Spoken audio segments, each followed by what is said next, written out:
chào tất cả anh em, mình là Tài Báo Độ. Hôm nay mình làm clip turbo SC vào đôi rách cộng cổ 63mm cho con Z1000 này em nhé. Cái con này thì bên shop mình về một bô anh ạ. Anh em nhìn cổ 63mm lên con Z1000 này thì nó siêu khủng bố luôn. Nó quá đẹp anh em ạ. Đây anh em nhìn bên này, nhìn góc này trở đi, nó hầm hố, nó đẹp anh em nhé. Rất nhiều anh em về một bô và rất nhiều anh em cũng lên cổ 63 để cho nó đẹp, cho hầm hố hơn. Tại vì nhờ anh em đi kiểu là hai bô hai bên đi nó hơi cồng kềnh. Nhiều anh em muốn về một bô thôi. Cái thứ nhất là âm thanh nó sẽ hay hơn hai bô. Cái thứ hai, cái thẩm mỹ đồng về một bô lên 63mm thì quá đẹp luôn. Đây em nhìn, đỉnh cao đó. Anh em nghe thử tiếng bô nhá.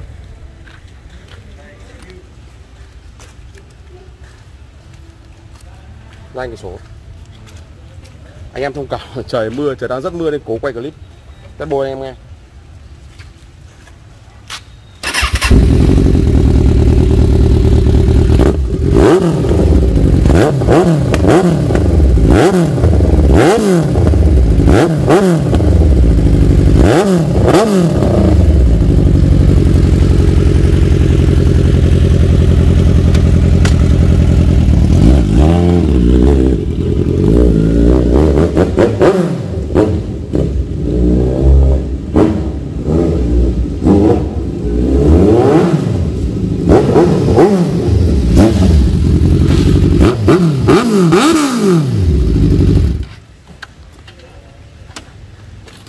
Ok, cảm ơn tất cả anh em xem clip mình nhé.